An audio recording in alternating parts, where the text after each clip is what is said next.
Hi, and welcome back to this week's Parshat Shir on Sefer Maayan Beit Hashoeva. I know it's been quite a stretch since our last Parshat Shir before the Yamim Noraim, so it's a pleasure to be back and to be able to engage again in this mode of study and studying Rav Schwab's teachings on the Parsha.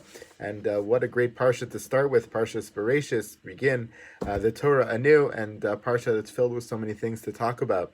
I'd like to comment or cite Rav Schwab's commentary on the pasuk about the beginnings of the creation of humankind. Vayomer Elokim Naaseh Adam B'Tzalmenu Kidmusenu. The pasuk says, Hashem says, "Let us make man in our image." The pasuk from which we derive the concept of each of us having a Tzelem Elokim. The Kadosh Baruch Hu breathes within us the breath of spiritual life from His being, and makes us in His image, in the image of God, making each of us sacred and holy and connected to Kadosh Baruch Hu in the most significant of ways. The Medrash Rabbah very famously comments on this pasuk and says, Amrab Simon, B'shah sheba HaKadosh Baruch Hu livro es Adam harishon, nasa malachi ashar es kitim. Time basically deriving from the fact that the pasuk indicates Hashem said this to someone, Nasa, let us make man. It's clear that He's talking to someone else. Chazal believe He's talking to the other angels around Him. And so Rav Simon says in this medrash that what happened at the time when Hashem suggested He was going to create humankind is that Nasta hamalachim kitim. They began arguing in different groups of malachim. Mehem omrim al yivra, umehem omrim yivra. Some of the malachim believed that God should not create humankind, and some malachim believed God should create humankind. Chesed omer yivra, shu gomer chasadim, ve'emes omer al yivra, shu kula shkarim. The traits of the world got involved in this conversation as well. Not only were the angels debating, but the traits of HaKadosh Baruch Hu, the traits that existed in the world, were debating. So the trait of chesed, of kindness, was in favor of humankind being created, because it said, after all, once you create humankind, they're going to be gomle chasadim, they're going to do kindnesses in the world. So from my perspective, it's good, they should be in the world. Whereas emes, the trait of truth, came before Kadosh Baruch Hu and said, Al Yivra, that we should not create humankind, because humankind, human beings, are kulo shkarim. They're filled with lies. They're filled with the opposite of truth. Ma'asa Kadosh Baruch Hu. So what did Kadosh Baruch Hu do? Natal emes v'hishlicho la'aretz. He took the trait of truth and He threw it to the ground. Hadahu dichsiv. That's why it says in the pasuk in Daniel, Vatashlech emes arza, that God threw truth to the ground. Vikasha, Rav Schwab says there's a question on this medrash. Echi tachin lahashlich emes la'aretz v'livro adam shuhu kolo shkarim chas v'shalom. Emes was right.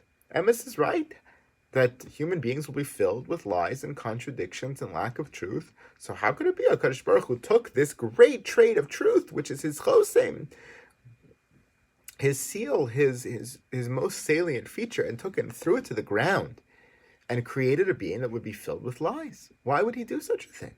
After all, Emes was right. It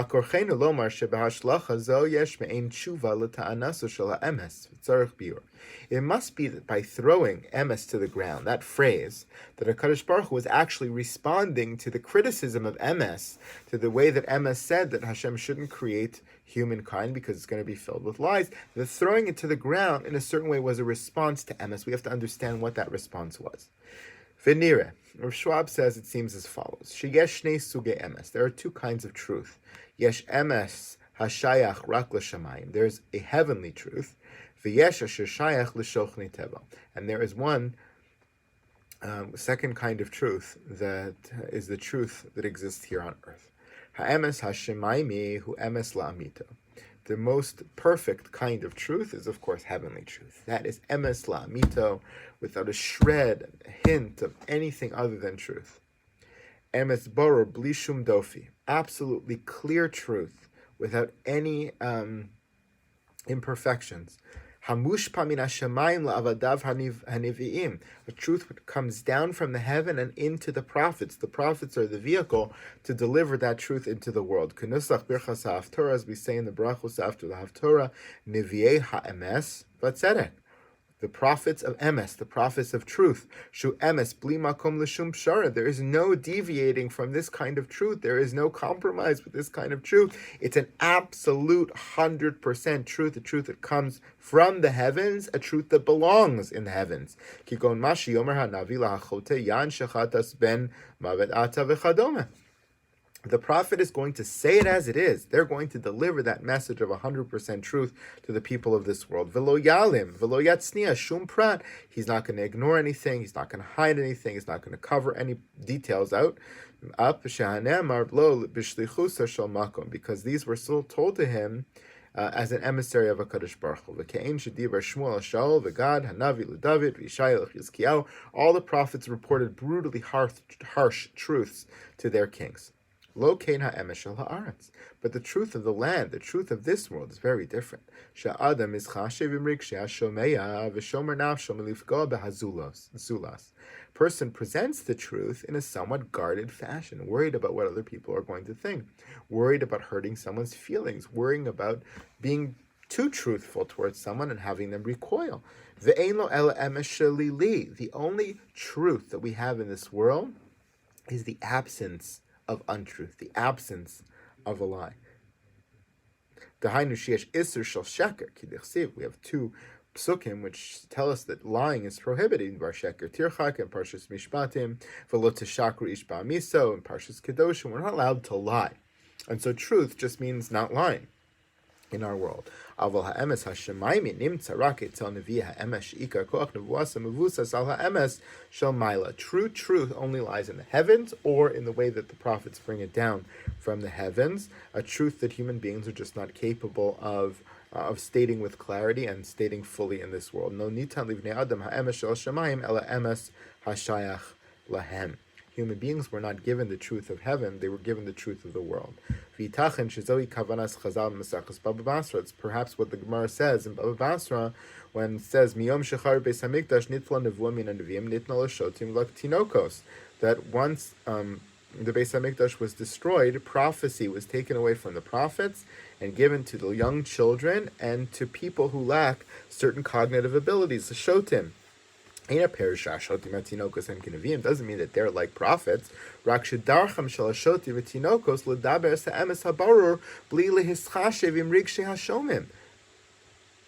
whole crux of the shotim and the ketanim, what they share in common is that they share unfiltered truth. A kid comes in, he says whatever's on his mind. He doesn't calculate what everybody else is going to think and how it's going to be accepted and what's going to be when he says it. He just says it as it is. And so too, shotim, perhaps people who lack certain cognitive awareness, certain social graces and mannerisms, they just say things as they are. They say the truth. That's the closest thing in this world that we have to prophecy, which is the closest thing we have to the heavenly truth that exists up above. Sometimes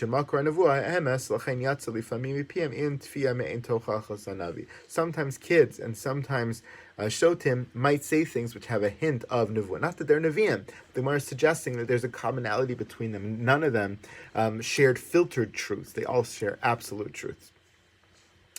There's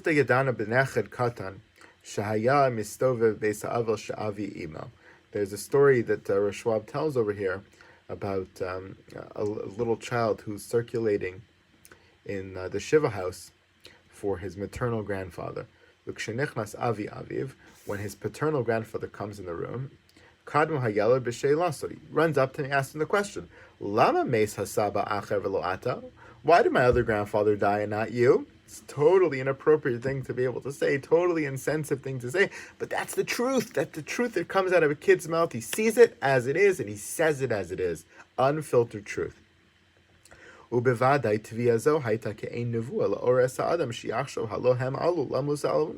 certain way, it was a measure of prophecy, not only its truthfulness, but because it's something that forced the other grandfather to think about life and to think about how lucky he is to be alive, etc., etc. Etc.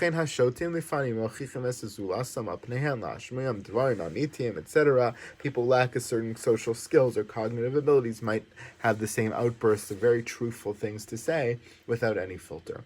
So really what Rashwab is saying is that when humanity was being created, emes, the heavenly truth, which is absolute truth, with no deviations, and with no flaws, and with no holding back, and with no covering over, absolute truth, says, how could you create human beings which will never be absolute truth, will never live up to absolute truth? They're going to be filled with inconsistencies and lies and filters and half-truths, and how could you create that? So, vatashlich emes arza. So what does Hashem do?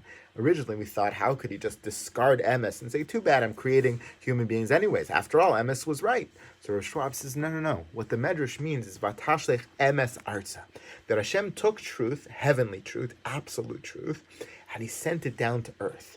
He sent it down to earth because he wanted to create a second kind of truth, a second kind of emes which exists here in the world, which is a lesser form of truth. It's a truth that's out there. It means you're not lying, but not an absolute truth that exists in the heaven. Human beings are not capable of stating absolute truth, either because we don't have the infinite wisdom to understand absolute truth, except for the Torah, which we know is the wisdom of HaKadosh Baruch Hu. But in the human realm, we don't have the ability to pinpoint absolute truth. And even if we did, we have certain kinds of graces and certain kinds of conventions and certain kinds of boundaries and sensitivities and emotions that might prevent us from just saying the absolute truth as it is. It would be a filtered absolute truth. So it's a different truth that exists in the heavens. The heavenly truth is up there. Hashem creates a different paradigm of truth, which allows him to create human beings that can live up to that truth. Yes, Emes was right.